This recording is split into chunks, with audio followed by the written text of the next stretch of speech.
Welcome to Tailgate Talk. I'm Sean Ritter, joined in studio by Eric Tasker and a special guest in someone you may have seen if you follow hunting social media. In fact, I guarantee you follow hunting social media, you've seen this guy who's going to join us. But first, I want to real quickly touch base and get you filled in. Our friends at Ballard's Black Island just got a hold of me last week, and they've got some spots open for summer. Now, I know Tasker and I, we're both taking the trip, hosting a bunch of y'all to come with us and fish in Canada. While that trip's been sold out, now 2 years, COVID, everyone's continued on. So everyone that was booked with us for last year, they're still coming with us this year. So we don't have any openings in our trip. But Gary wants to open up some of his other openings for you to experience the same thing that we were going to. So basically getting the same awesome deal that we had set up. So get a hold of Gary at Ballard's Black Island, a really, really awesome summer special. It's all set for you to go enjoy some fishing in Canada. And I keep talking about how awesome the fishing is up there. After 2 years of nobody going to these resorts, the fish are going to be real dumb, very catchable, going to be awesome. Hop on their site, blackisland.com, click Summer Fishing Special against blackisland.com, Summer Fishing Special, and go fish in Canada. So I mentioned hunting social media. Don't forget to follow us at On the Tailgate. You can follow me at The Real Ritter, like as in Fishing Reel, and Eric Tasker is at ET5504. This might be the most okayest show that we ever have on the history of both radio and podcast, because joining us this week of the show is, well, the okayest hunter, Eric Clark. Yeah, this is pretty okay. Now, where did the name and idea come from? Okayest hunter. It just came from me going on offense without having big bucks on my wall. When I started a podcast back in 2013, I started referring to myself somewhere along the way as the okayest hunter because, I didn't want people saying, well, you don't have any credibility. I'm like, yeah, no, duh, I've already said that. So it was just me going on offense, and it started to kind of steamroll into something. So we went with it. And June 2020, we launched our company officially as the okayest hunter. That's awesome. Yeah. So, I stumbled upon you. I don't know if it was Instagram, TikTok, something. Anyone that hasn't seen or doesn't know anything about it, really, I catch a lot of the memes and stuff like that you do, which is funny. You're super, super entertaining. And then we find out that you're here in our neck of the woods, being that we're based in southeast Wisconsin out of Milwaukee. You're, what is it, Oconomowoc? Yep. So, we're basically neighbors, essentially. We get to, shake hands past the lakes. I know I was considering coming there, but I couldn't swing it. So, virtual works out just fine, obviously.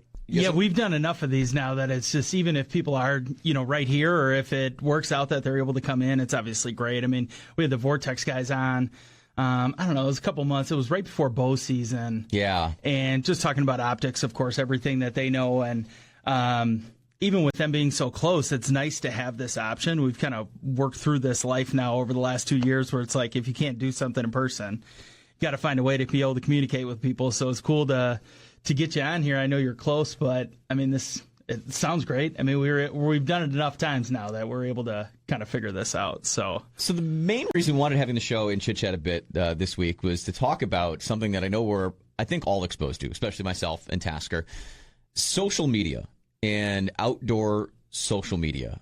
I think at times it's good, at times it's bad, and at times it gets a bad rap.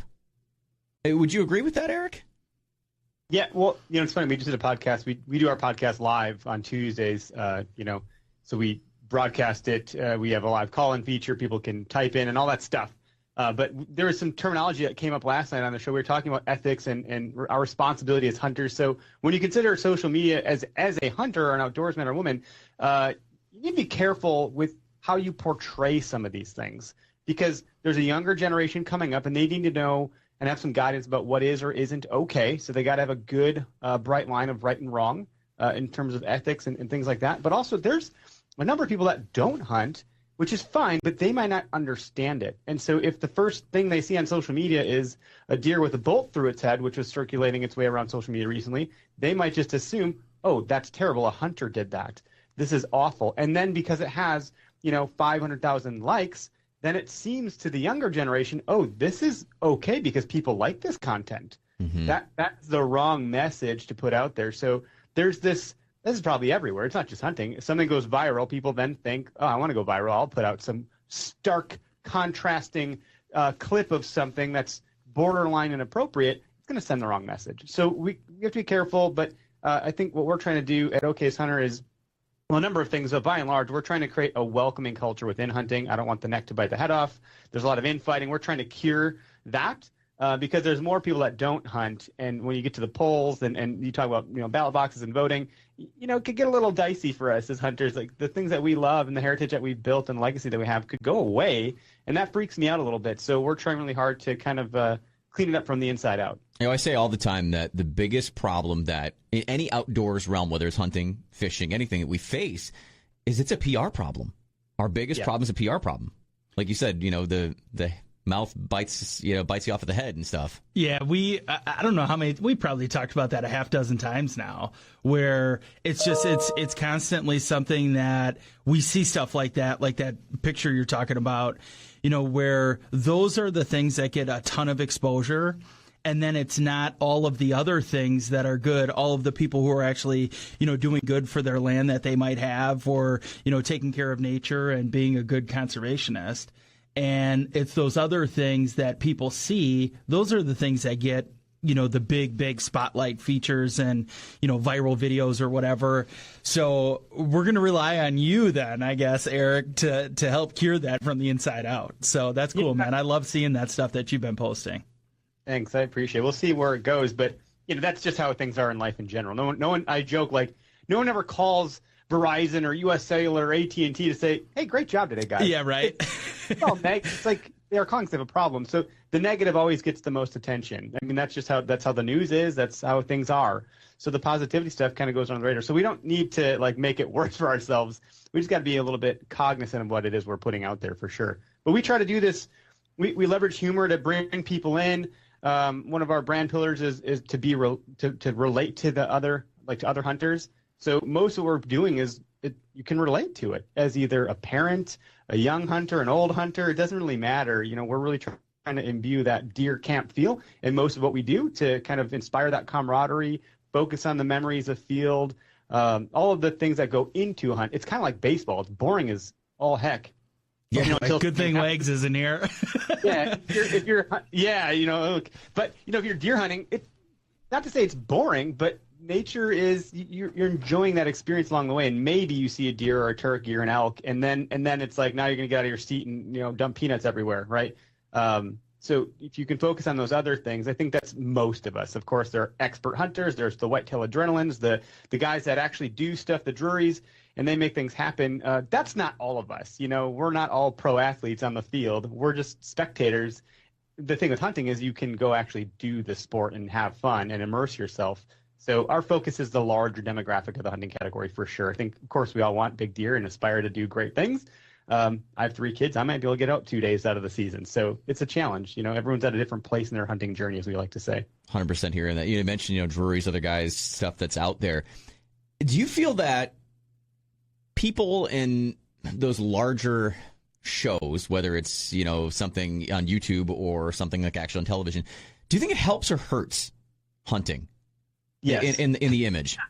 It's yes. It's a little bit of both. I think, they have a double-edged sword. They can't, because it's such a bigger platform and they have a wider audience, those being maybe non-hunters and so forth, it's tricky because they then can't show the missed shots or the things that went wrong because it has such a large broadcast reach or large net that if someone sees that, they're going to go, oh my God, these people are literally just televising them maiming an animal. But we as hunters know that goes on. So for us, we're small enough and nimble enough that we focus on the failures because we all have had them. Even if you're a Drury or an expert hunter or what have you, you've had what we call an Okayest moment. You've done something. You forgot your release. You dropped something down your tree stand and played Plinko accidentally. You've fallen in the mud. You've dumped your boots out full of water in the swamp.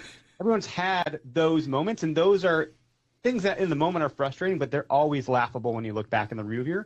So I think that the problem with those bigger brands, unfortunately for them, is they can't focus on any of that failure because it's going to tarnish them. Then what that does to the industry, and this is an issue that I've had and have noticed, is that then you have a 12-year-old that won't shoot anything if it's not 150 inches or more, and therefore isn't getting any experience, having any good time. And the analogy I use is like you can't go to the gym if you're 400 pounds and walk out 180 the next day. There's a process, and you should love the process, not the grip and grin or the outcome. If you enjoy the process, those things will be a byproduct of. I forget which coach said, but some coach, and I think basketball said, if you focus on the score, you're not going to win. If you just focus on playing the game, the scoreboard will take care of itself.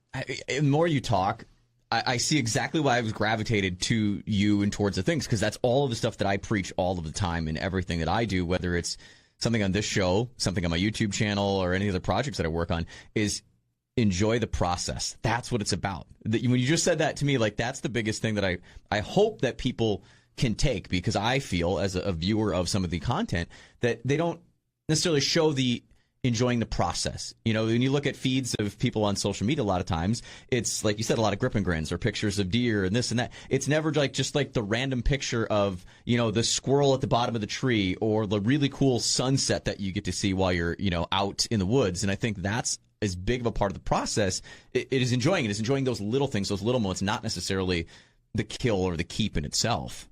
Yeah, and that's why I think baseball's a good tangent. Like, how many times are they going to focus on, the guy in left field, like, twiddling his thumbs, like, but you love the nachos or the sunflower seeds or like the camaraderie, the tailgating. There's just so much more that goes into it than that home run hit. And by the way, when that happens, boy oh boy, is that pretty darn exciting.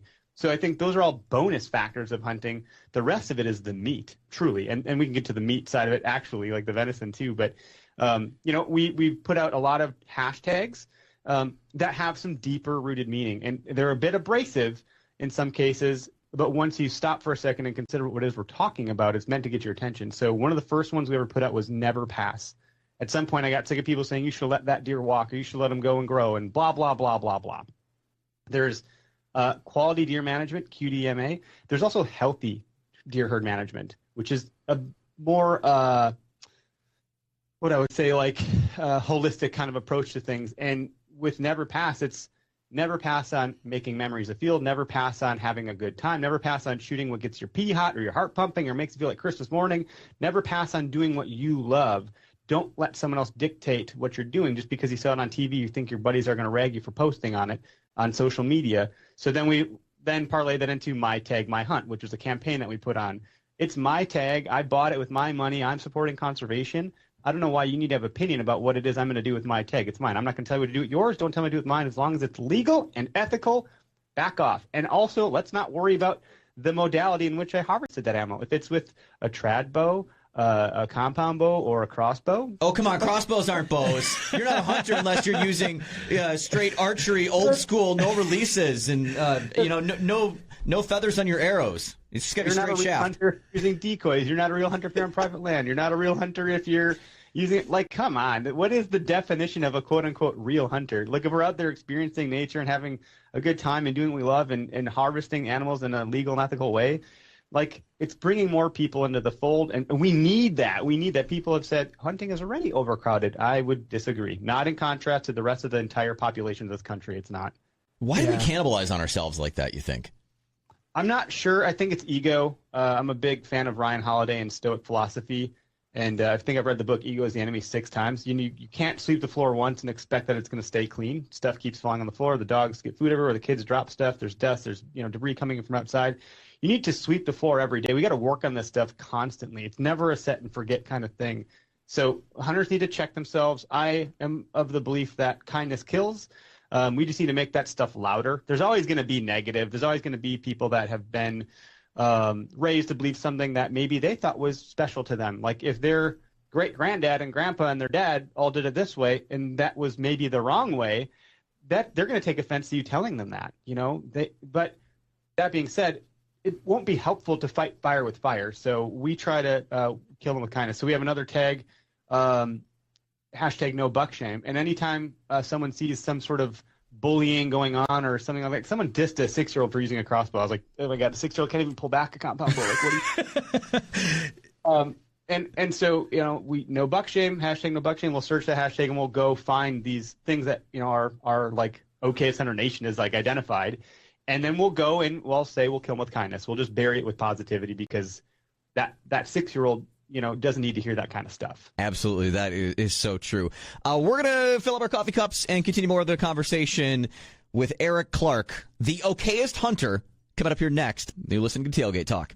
It's Ritter, and if you listen to any one of my shows, you know how much I really enjoy fishing and how much I enjoy fishing in Canada with Ballard's Black Island on Ontario's Lake of the Woods. Well, right now, they have a handful of select dates open for summer, and they're offering a 2-for-1 special based on single angler rates. Yeah, that's right. You've got access to multi-species trophy fishing in Canada. I'm telling you, fishing is going to be epic in 2022. Go to blackisland.com and click on their summer fishing special. That's blackisland.com, summer fishing special, and get ready to set the hook.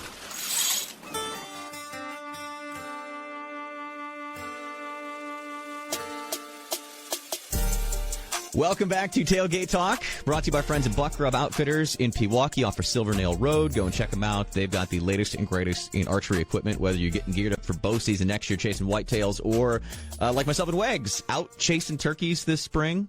Go check them out. BuckRubArchery.com. They've got some awesome products, too. I absolutely love their Raven's Claw arrow rest. Seriously, this thing is so awesome. Especially if you're like someone that does mobile hunting like me and you move around.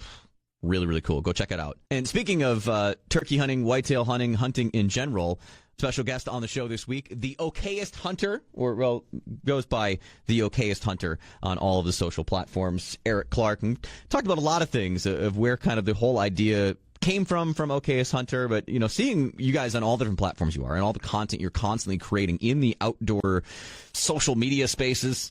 Now, Eric, do you single-handedly handle all of the social media for Okayest Hunter, or do you have a team? I have a business partner. We're 50-50 on it. His name is Tyler. He's the operations and CFO. He keeps me in check to make sure I don't give away everything, literally. So he's we do it together. It's pretty loose, really. We make a mountain of content. But he does morning shift because he's up early and more disciplined than me with that. So is this like I do evening. Is it like full-time gig, full-time job, or do you have like a normal day job like the rest of us? I'm the director of digital for an outdoor ad and PR agency called Gunpowder. So by day, I'm leading a small digital team there, building that stuff out, which is accelerating some of the things I'm doing here. And I'm bringing what I'm doing here into that fold too. So it's a really strong blend. I just got into that gig not that long ago. I was in technology for 5 years. I'm a marketing person by trade. And a digital native. I have a degree in graphic design and communications, so I try to leverage that where I can. So I do all of our shirt designs, our hat designs, our logo design, which we just filed for a trademark for, which is really exciting. We're going on Amazon soon. We're awesome. Getting into product. There's a lot of stuff, but it's moonlighting for sure. It's burning the candlestick at both ends. I was up early this morning sending out our weekly email blast. I was up late last night doing our podcast. It's just yeah. So talking about your logo, So I've got this here. So this is my fancy shed that I found last week. Look at this. I love that. Explain for those listening, because video and listening is different things. There's very small, basically looks like single tines. These guys are both hanging on you. Yeah, we'll post both of these. And so I want to say this is probably maybe 10 inches, single spike shed. And, when you were just saying that before, I had to run out before and grab that. I forgot to bring it with. Yeah.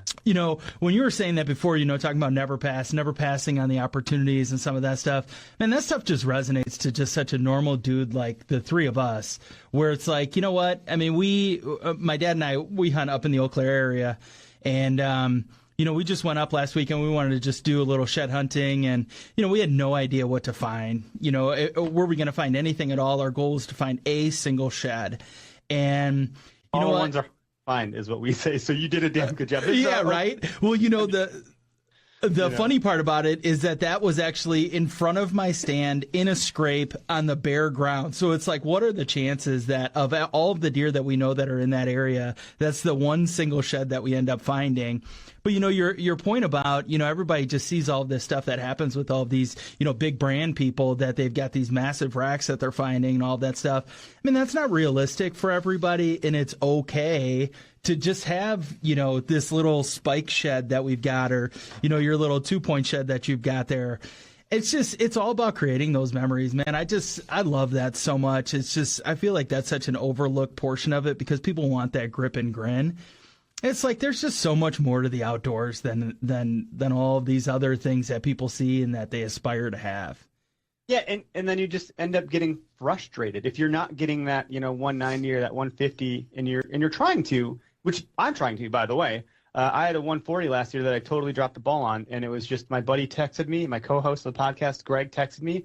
I was looking at my phone, reading his message about some guy that was getting in trouble for poaching. So that had nothing to do with me being outdoors. And I'm like, oh my God, there's a deer. And it was the deer. Like it was the deer. And obviously there's no guarantees. There's no guarantee that I still would have got him or not. But it would have been a 10-yard chip shot from the ground. And if I would have been ready and paying attention, like I had been all morning up to that point, I would have been at full draw on this deer, and it could have been game over, and that would have been exciting. So then, for me, what I had to do was think, wow, what a great opportunity that was. Most people don't even get that. And I'm hunting public land, not to tout that being better than or worse than. They're just different than private land. Yep. It's got its own set of challenges. But to see a deer of that caliber on public land and putting in the effort and really applying all the knowledge I've been learning, that in itself was a success for me. So I've been joking like, I'm a great hunter, but I'm bad at killing deer. I got to get better at the killing part, because I hear you, man. red zone, like you can move yourself down the field and make a lot of strides, but once you get in the red zone, that field shrinks and it's really hard to close the deal. So yeah, there's the smaller ones are harder to find, is kind of what I've joked about in the shed hunting world, is that if you find one of these little guys, you're a better shed hunter than the guys finding an eagle eye. Yeah. You mentioned some of the mistakes. I mean, I've told the story on this very show. We kind of walked through the bow season this year. This was my first season bow hunting, like actually dedicated, really my first season, like dedicated to hunting whitetails. I'm an angler. I kayak fishing. I've been a bass fisherman. That's my whole world. And I had one of those moments where I crapped my pants. I was ready, was the thing, is I thought I was ready. And as I played back, I think I put my release, I think I got it onto my string, but it was above my arrow instead of below it. I did that once when that was like my first time bow hunting. I did that actually up in the Nicolay National Forest, and it was zip all the way up. And I was like, oh my God. Yeah. But before that happened, I bow upside down. So I can actually one up you in the comparison. There we go.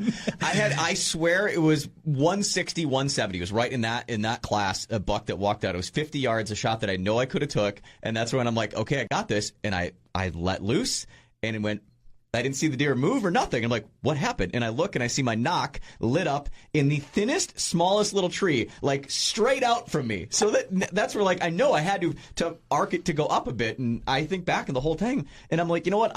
You mentioned making the mistakes and like living up to it. I don't regret that at all. Like, I think that whole experience was great because I get to tell this story on this show, or we get to discuss it and kind of laugh at it, and there'll be some day down the road where I'll be out hunting and God, remember that first year? Oh boy, You learn more. Like, do you learn by not burning your hand and just knowing that the stove is hot all the time, or the one time you touch the damn burner, you're never going to touch it again? You've learned. Yeah. Like, learning from failure solders things into your mind in a different way. You're hardwired to not make certain mistakes again. You're now always going to look in your field of vision and be like, is there a small branch dangling my way that I don't see? Your shooting lanes are going to be really nice going forward because you've made that error once before. Right. And go back to my other point, like big sheds, small sheds, big deer, little deer. Look, we're not here to discriminate on the big ones either. I think some people get a little confused, like, well, man, I want to shoot a mature buck. Look, hey, we said it before. It's your tag. It's your hunt. You do what makes you happy. That's okay. I just know that most people aren't shooting those types of deer, like right.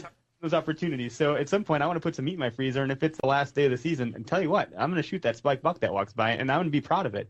So something that happened with when our brand launched that I didn't foresee or forecast or expect to happen is people started sharing all their spike buck, unicorn buck, basket rack buck photos with us that had never seen the light of day because they were too afraid that they were going to get ridiculed on social media for it. So I would get these photos and go to look at their profiles, and that photo didn't exist. It only existed in our inbox. So we started sharing that out, and it was so positive. And so then another hashtag was born, hashtag shooterbuck, which probably already existed, but not under our flavor. There you go. Yeah.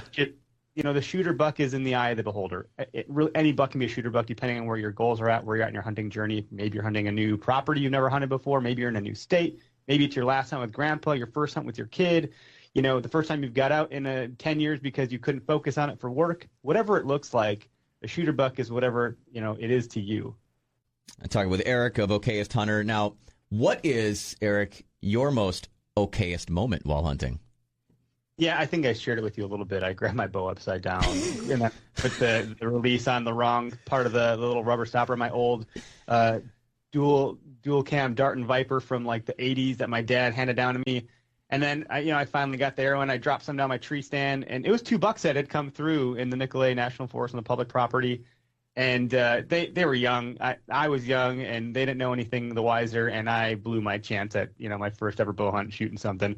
I was so not ready for that. I thought it was just another hunter walking down the path I walked in. I'm like, great, another hunter, of course, And then it's $2. I'm like, what? And then I was freaking out. I just wasn't ready for it. So that was one of the more okay ones. I missed a deer. So the one behind me that is pictured is an 8-pointer. Right before I got that one, a couple weeks beforehand, I shot over the back of one. Don't know why. I was ranged correctly. All my stuff was dialed in. I must have made an error that I didn't realize. I still don't know what I did wrong. But then I got the one that's behind me, which is a nice 8 on public land. So it was my first ever public land bow buck that I've gotten. And I'm 36, so that would have been 34. It was 2 years ago on election day in 2020. Wow. Yeah, I'm trying to think. Hard. Yeah, it's not easy.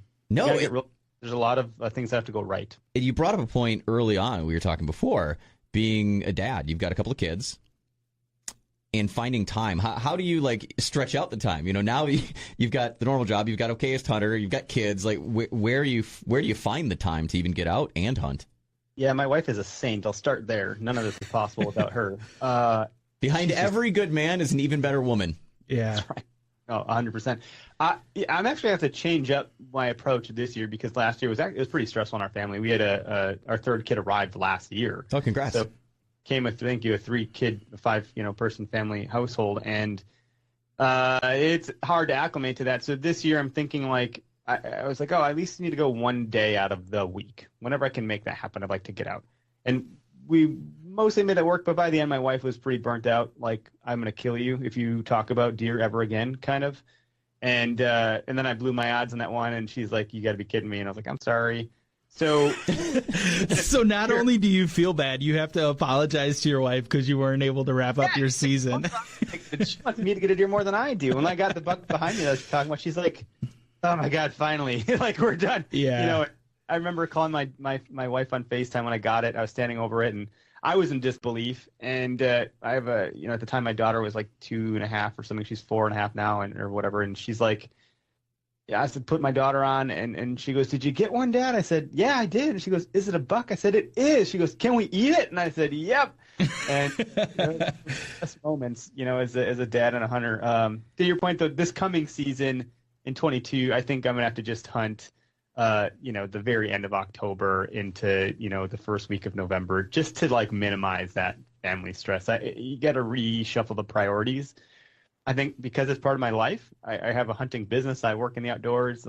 It means that I should be out there doing these things to some degree, but I can't, sacrifice my family for a deer. I'll get to a point where they're age up and I can hunt as much as I want at some point, probably. And that's where I think the Okayest Hunter thing fits in, is that you like you said, you live more like the common people. That's the way most of us are. We have other things in our life, and some of the other hunting social media you see, those, the heroes, the people that, they might just kill big bucks all the time, and that's what they do.